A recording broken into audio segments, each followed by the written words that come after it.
everyone. Welcome.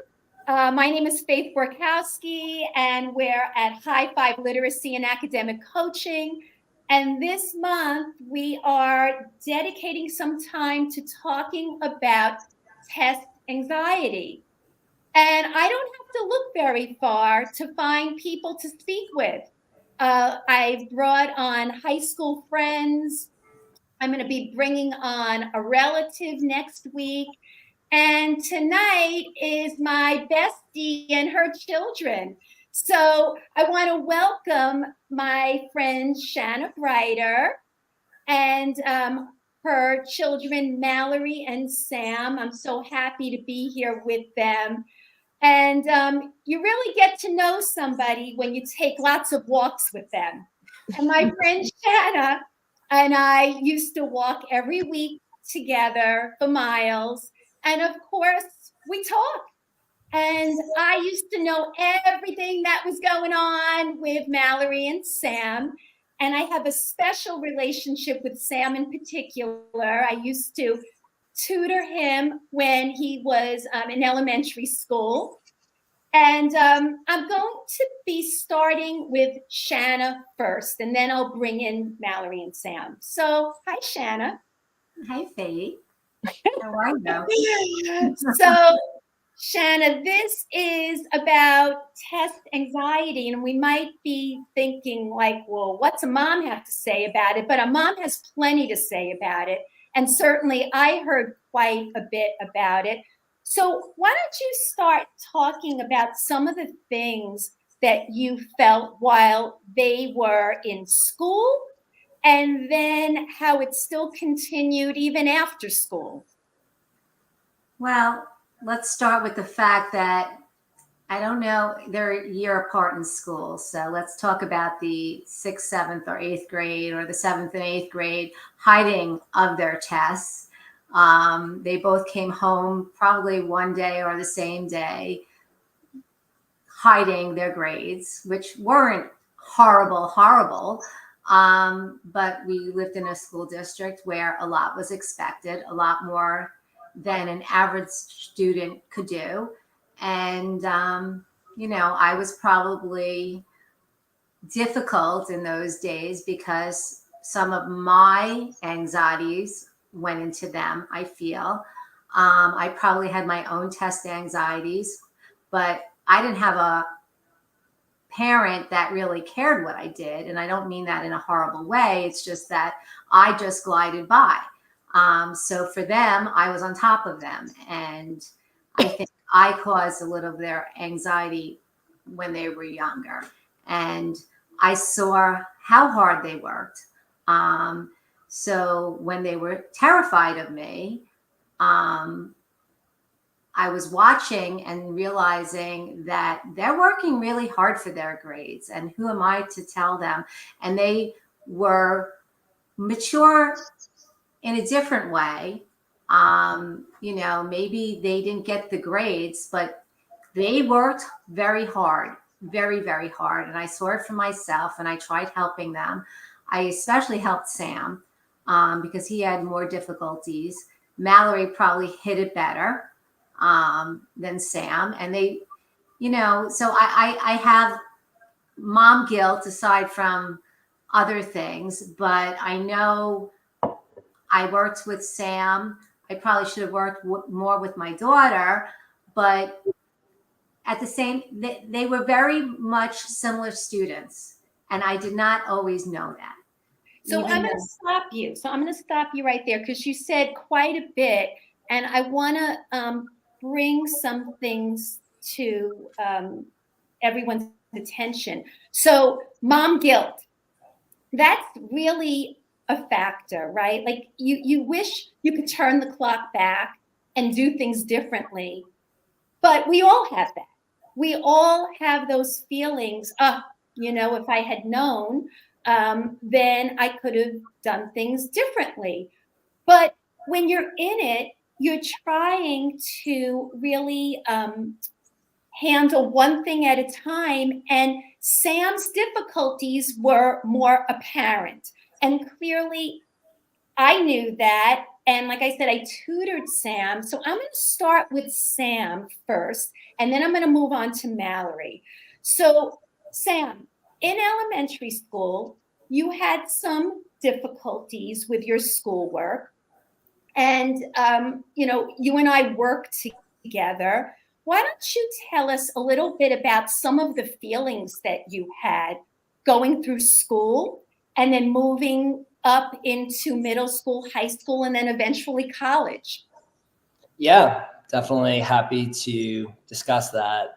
And thank you for having me on. It's an honor to be a part of this, and always am supportive of people that I consider family. And Faith, you have always been someone that I consider that. So, yeah, I mean, starting in elementary school for me, I definitely had a lot of challenges when we talk about paying attention. I think the older I get, I realize it probably stemmed from just not being interested in the topics, but perhaps based on diagnoses as well, there was some learning disabilities that I had and maybe I still have, but they don't affect me nearly as much today. I don't think anyone would really know today unless I told them. But the learning disabilities that I was diagnosed with at a young age included ADHD, as well as auditory processing disorder. And when I was in elementary school, through probably all through middle school, I had different services that were turned on and off depending on how I was doing academically, how I felt about the services. There were times where I was rebellious against the services. There were times that I knew I needed them in order to survive in what we considered satisfactory in my household, but also probably like even the school level as well. I think what was really a challenge for me at that age, more than anything, was the fact that I oftentimes really was embarrassed about the services. I felt that, for example, I had an FM trainer. I'm sure you know what that is more than. Oh, I remember clearly. Yes. Your Yeah. mother and I had conversations about it. Yes. Yeah. And for those who don't know, it's pretty much a speaker that sits on your desk. And, regardless of where you're sitting in the room, your teacher's wearing a mic specifically just for you. Maybe there's another student in the class who has one. But so this way you can hear what's going on in the class. That was a service. I had extra time. I had notes that were given to me, all these different services, but I felt as if the people around me knew about that and viewed me as lower than them because of my lack of intelligence, so to speak. And clearly, anybody listening to this could tell that's far from the truth. Because whatever, difficulties you might have had putting your thoughts on paper or, any issues with reading, you had so much to offer and you worked with me beautifully. And I saw you moving along, but in school, taking those tests were a challenge, right?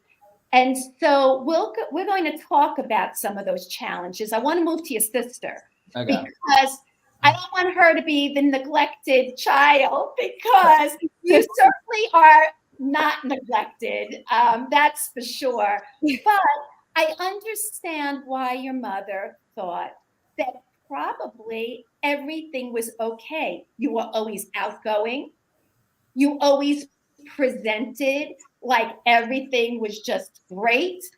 And that's the issue, that a lot of times we don't know what's going on inside, right? We just don't know. And I've spoken to, I said, my high school friends, and I mentioned how bubbly they were and outgoing. And I was not a bubbly high school student. I just wasn't. I was very serious. I was not bubbly. You, my dear, you were that bubbly kid. You were like, very outgoing. So tell us a little bit about what was going on with you, Mallory, because your difficulties did not present in the same way as Sam's. So I was always a very outgoing kid, as you just said. I was always positive. I was always talking. I did do well in school when it came to papers or homework. I was always doing my homework. My issue was anxiety, and it was something I didn't realize I had. I didn't realize I had anxiety till probably like honestly probably college really, where it really hit that I was like, oh, this is what I have. I think it was a deficit that I didn't realize I had it, because I think there was definitely coping skills I could have used in high school that may have made my test taking a little better. I also had a lot of struggles with studying. I don't know if it was because of anxiety or with focusing. I think it was a little of both. But test taking was always my worst nightmare.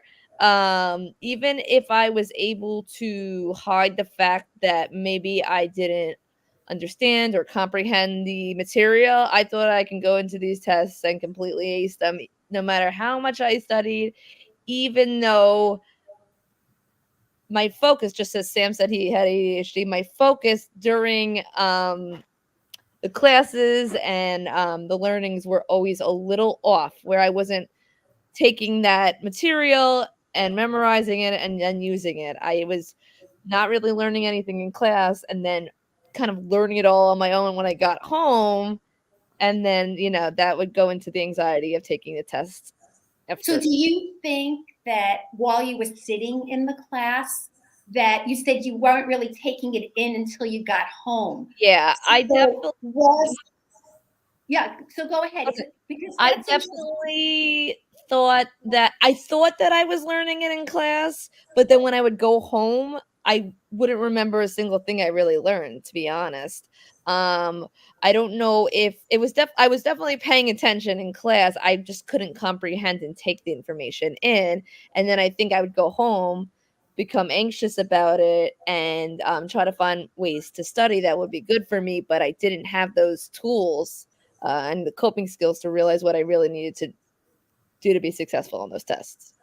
So now, Shana, they both just talked about how they felt in school, sitting in class, taking tests, um, feeling a little bit insecure that kids would find out. In Sam's case, Yeah. Mallory, more about just, holding a lot of this in. That's clearly why you didn't know. But meanwhile, they both got through college. And right now, Mallory is a social worker. Sam is an account executive in a Salesforce organization. So you watch this, right? You watch them going through school and dealing with this. Talk a little bit about how the testing from school morphed into testing to move into their careers. It was horrible. I mean, here you have two kids that were able to get jobs time and time again. They really, because I think personally they're both salespeople. So they do sell themselves, thankfully. I think I can do that too, which is nice. But each of them had to take tests in order to pursue different careers. And Sam used to be a mortgage broker, and he had to take that awful exam many times. And not what is that exam called, by the way? What is that test? Mortgage broker? It's the National Mortgage Licensing Exam. Okay. So that was gruesome. And here he is in the job already. Like, you start the job, but you have to take the test while you're in training and whatnot. And you have to succeed in order to go further. And, get the call. He didn't pass. It's not like he failed horribly, but, here we go, taking a test. And these are tests that really don't test them to perform their job. They test them in other areas that don't even pertain. Personally, that's how I feel. They'll tell you what they want to tell you. But a lot of what they tested was not pertaining to their job. It's a test. It's a test. It's a money-making exam. And I think personally, this is my personal opinion, the more they take it, the more that money they make. People are set up to fail. And it's humiliating. And Mallory, who got her master's in social work, then has to take a licensing test. Okay. And, here we go again. And, she knows her job very well. She's doing her job. She's successful in her job. And she's got to take this test to get the license. Meanwhile, she's got her master's in social work. And she's taking a test that is another state test. And the state test, I mean, there's two answers that are right. Okay. My kids will pick the answer that's a little varied in their answer, and they get that. So that's how it goes. Mallory. So you're talking about a multiple choice, yes, where they can narrow it. Yes. So they can narrow it down, but then they'll talk themselves out of maybe the right choice. Right. Or they'll memorize what they think is right. And then, they skew it a little bit.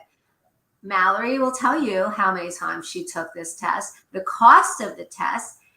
And what did we say? 5 years? It took her 5 years to pass this exam. So the money, the lack of enjoyment. I mean, we can go on and on and on. So pretty resentful about that. That's what needed to make. She's still in the same job. Right. Nothing really changed. I mean, yes, will it get her a better job going forward? Absolutely. But, it's a state exam. So if she wants to live somewhere else, guess what? She's going to have to take this test again. So here we go again. But thankfully, she did pass it. And she, that is a wonderful feeling going forward. But the money and the time and the loss of life and enjoyment sucks. Yes. Really. Yeah. So it's not what makes them successful. Right. So now, Mallory, Mhm. did the test have anything to do with your job as a social worker? Like, did it really reflect what you do? I mean, not particularly. So basically, when you get your master's, you go in to get your license. You take your licensing exam, which is 170 questions. It's 4 hours long, and it's $275 every time you take it. To get into the test. Besides that, to do practice tests, every time you take a practice test online, it could be from $50 to $100, and you can only take them once, and you can't find any free tests online. And then you take, the trainings and the coaching and all that stuff, and that is like $150 every time you take it. I have taken the test 5 times. So if you add up all the expenses, I would say I have probably paid over $2,000 to $3,000 with the trainings and everything at the end of the day to take something I already graduated with flying colors. Right. I do. It has a lot of sections of different social work in it, but the issue, as my mom said earlier, was that there are 2 right answers, but you have to choose their right answer. They could be the same level of right answer, but one is better just because 1 or 2 words are switched. It really is a debilitating thing to have to continue to take a test like this, or a marketing test, or a nursing test over and over again. Every time you take it, it creates PTSD and more anxiety. And for a test taker like me, at least I know for the first 4 times, I go in, you see the first question, and the minute you don't know what's in the first question, You black out. yeah, It's at least like you shut down. Yeah, you shut down. It's shutting down. And that's what people don't understand, that you could work so hard and you have this knowledge, and yet you just physically, mentally, it's shutting down. And so, Sam, did your test, so this mortgage broker's test that you said that you took, You took that more than once? Yeah. So it was a little bit of a different circumstance than Mallory. That's not my current occupation. I work for Salesforce now in technology, where there has not been any test required of me that I don't get to, retake a million times through the org. But pretty much, yeah, as a mortgage broker, for those who are interested in being in that industry, there is an exam you have to take. A lot of financial type of roles require exams. Specifically in mortgages, it's required because after 2008, when there was all the crash that happened in the home space with mortgages, the mortgage crisis that occurred, they wanted originators to be educated about the history, to make sure that they were doing proper lending practices. The reality is that exam had a 40% pass rate. You need a 75 to pass. I got a 74 the first time, 74 the second time, and I got an 87 the third time. If I did not pass that exam the third time, I would have been laid off, or actually fired would probably be a better word for it, from a job that ended up being a 3-year career and my first job out of college that really, in a lot of ways, I think has set me up for a lot of skills with my current role and just as a person. I think that the exam is built kind of the same way with 2 of the right answers, but I understand why it exists, but I think that it's more challenging than it needs to be. And I think all these are mostly because they want people to fail. So whether it's your company paying for it or you yourself paying for it, they're revenue generating organizations. And that's kind of how it is, unfortunately. Business. Yeah. So from what I'm hearing from both of you now, Mallory, it doesn't sound like it was a very practical type of experience. No, and you know what? It affects you every time you take it, and Yes. any test, whether it's the SAT or any exams in high school, middle school, college, beyond, it hits you, and you not necessarily think less of yourself, but every time you take a test and you fail, a little chip comes off your shoulder a little bit, and it does make you feel, am I competent enough to do this job if I don't pass the test that I Right. was went to school for and did Right. 5 years of schooling for, it definitely can really affect people's mental health, which I think is a huge thing. As this is about anxiety. I think mental health is a very serious thing when it comes to these standardized testings, especially students that take schooling very seriously, Yes. and parents that take it even more seriously. It puts a lot of pressure on kids, and it creates behaviors and mental statuses, that like mental health status, that could affect them continuously in life, not just at that point, because if they hold themselves to such a high standard, sometimes it dwindles on into your careers. That's right. And So what about the Shana, employer? What about the employer that knows each time she failed the test? right, This is something you go back to your employer, and not to say that you're treated differently, but you right, probably right, are. right. And I could imagine how stressful that is, having to tell your boss that, you know what, it happened again. And, it's very hard. Yeah. Shanna, did you ever feel like telling Mallory or Sam to just change your career that doesn't require Oh a test? yeah. Oh yes. So Yes. what Yes. kept them going and what kept you going? Somebody once told me that my kids were more than a grade. And Oh, wait, who could that be?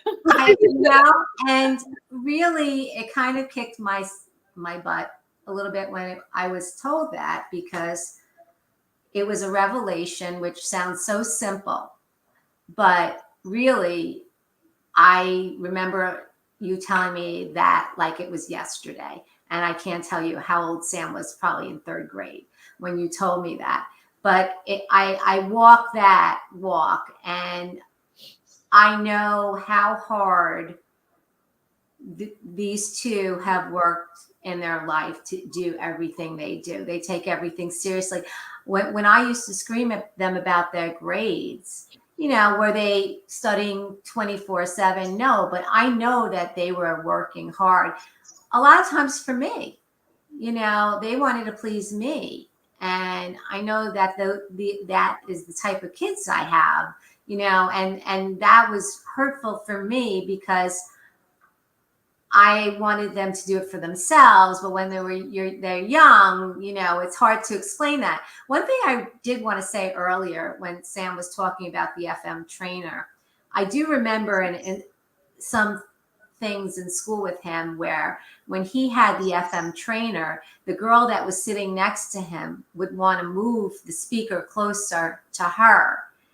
And because things like technology like this, we're in a good school district and we're begging for services, but there are schools that have these things in place in the classroom.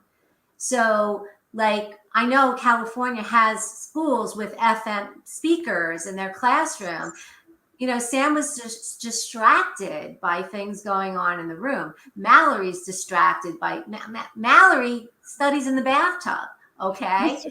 I'm exposing her right now. So the noise factor, and I'm not, these are things. Well, that's the thing. Can I just interrupt you about so that's the thing with the bathtub is that it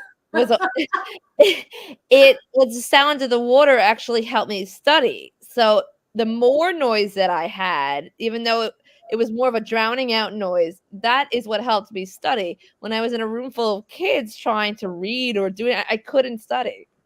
Well, it's funny. My friend Marsha, who came on with me last time, Marsha and Janie, Marsha said she used to go to the beach and sit on the beach, and probably the lull of the ocean and being outside was kind of drowning some other thoughts out so that she could just focus on what she needed to do. So it's kind of like the bathtub, I imagine. It's the same thing. I did go to the beach this time when I took my test to study. I did. So it's the same thing.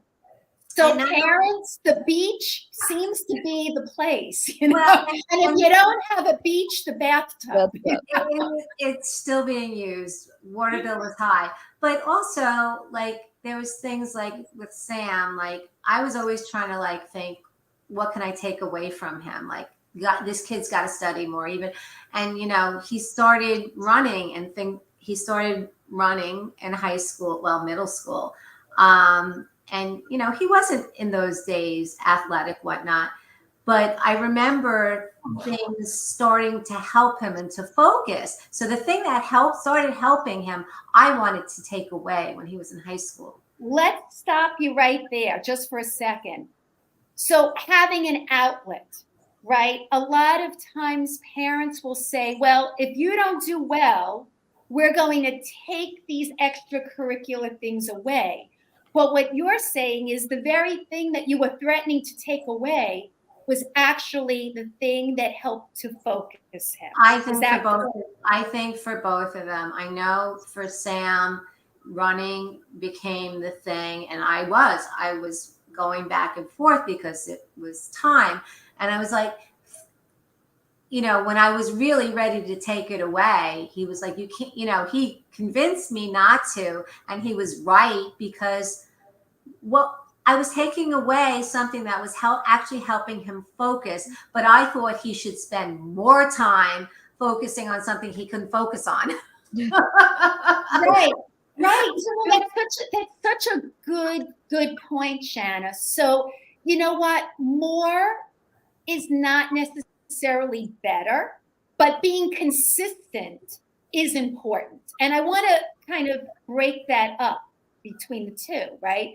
That you could be consistent, right? Sam, do you run once in a while, or do you run every day? Almost every day. Almost every day, yeah, not of course. But generally you're committed to doing it. But you don't have to do something a lot in order to get the benefit, like longer. Sometimes it's just consistent short times of doing something has more of a bang for the buck than doing something for a very long time, other than, of course, practicing for a marathon, which requires a lot of time. We know that. So, Sam, anything you want to add that we might have left out here that you could maybe give some tips to people out there? Because, you know, you and your sister are both now in your late 20s, right? And you have work experience now and you went through school. And a lot of people listening here, parents have younger children. What could you tell parents from your perspective? Yeah, no, absolutely. Thank you for bringing up the running part, Shana, or mom. I don't even know what to call you. But, you know, I think earlier when I was talking about that timeline of my life, when it came to the services, elementary school to middle school, on and off, different services based on testing, trial and error, me going through puberty and different emotions through it all. But until I got to high school in ninth grade, you know, I didn't have a long-term period where I had everything eliminated. And I did, and from ninth grade on, and I truly believe it is because of running. You know, I started actually taking running seriously, and it doesn't need to be someone who's running a marathon like me right now. For those who, you know, don't know me, I train for marathons regularly, and I really attribute that to a lot of the professional success I've had in my life at this point.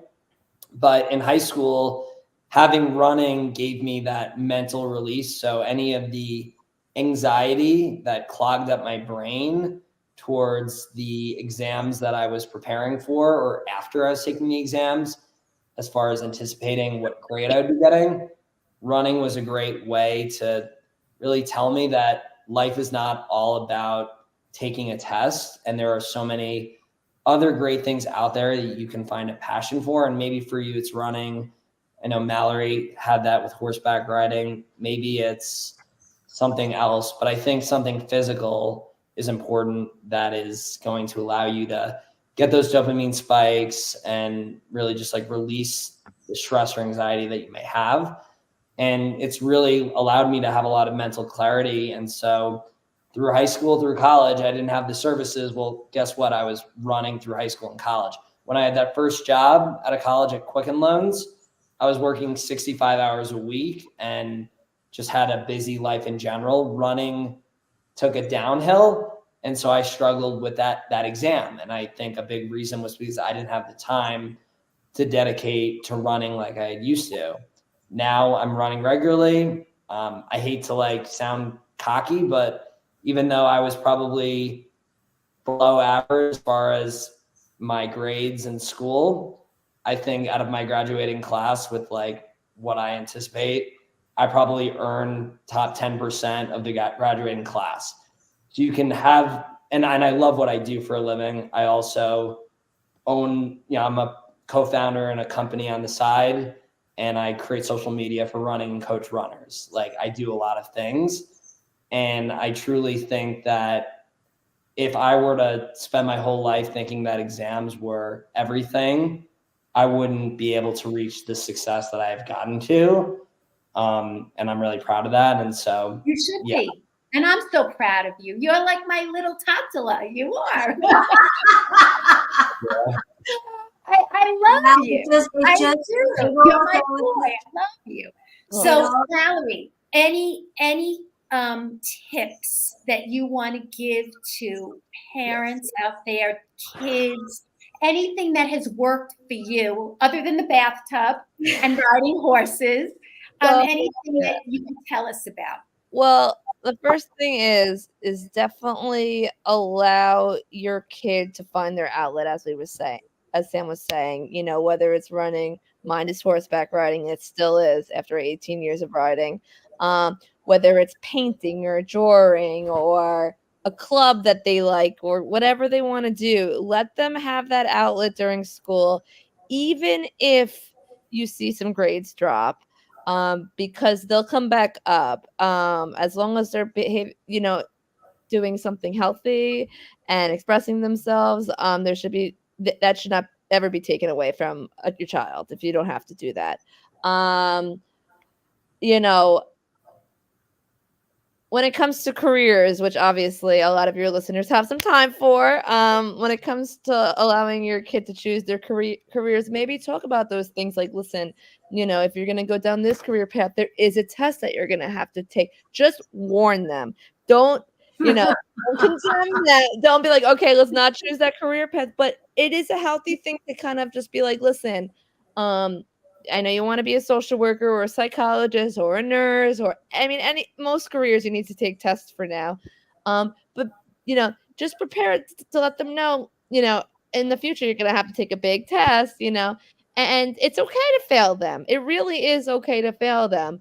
The thing is once you do fail though, do not give up. I know someone that she took the social work test in 2003. She just took it again 2 years ago and passed.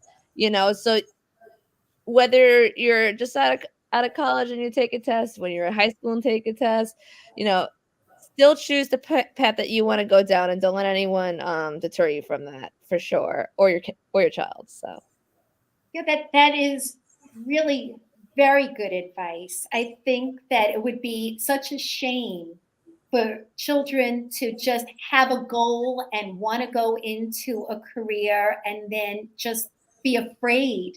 Fear holds us back from things. And, that would be such a shame to be held back from doing something you really wanted to do because it involves a test on paper that really doesn't reflect the type of work that you do. Yeah. All right, Mama Bear. You ready, Mama Bear, to say your last words? What's some advice? My last words is you're more than a grade. And that's really, that's the lesson I learned a long time ago. And, I'm proud.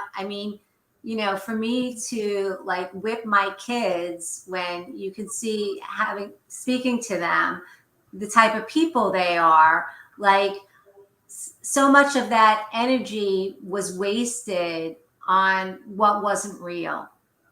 And I'm not saying grades are not important. It's truly, truly important. It's just as important to parents as it is to the kids. For, you want them to be successful.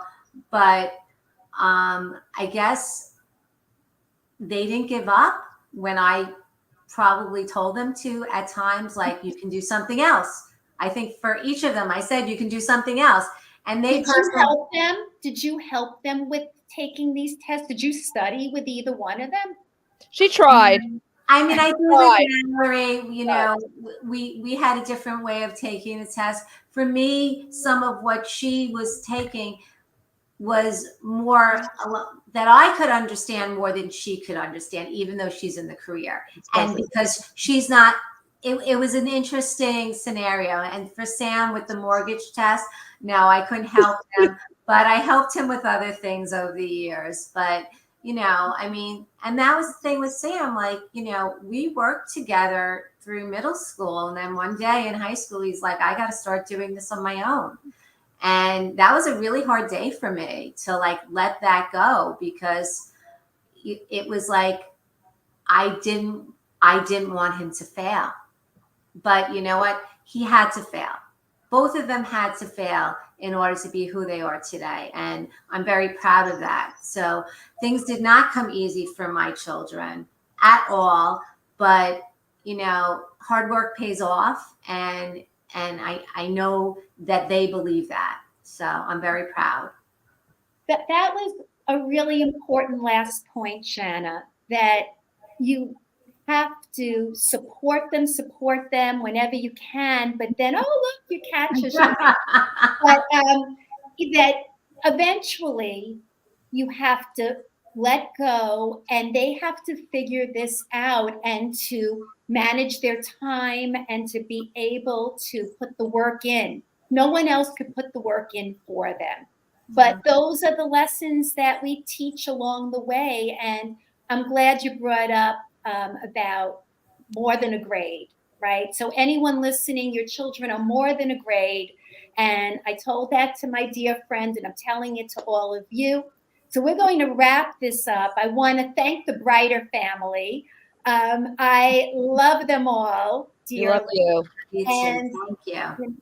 thank you. Thank you for joining us. And all right, everybody, we'll talk soon. And oh, next week, I have my cousin coming on Ooh. who had her own struggles and is now a stand up comedian who also does lots of shows and wrote her own play, a one woman play. You won't want to miss this. It's on Monday. Randy Simon Lupo is joining me. If you missed the episode with Marsha and Janie, you can look back. That was amazing. Those were my high school friends, and they also let us know some of their feelings too. And that, get your tissues ready. Okay. All right, guys. Good night. Thank Thank you. you. Bye. Thanks. Bye.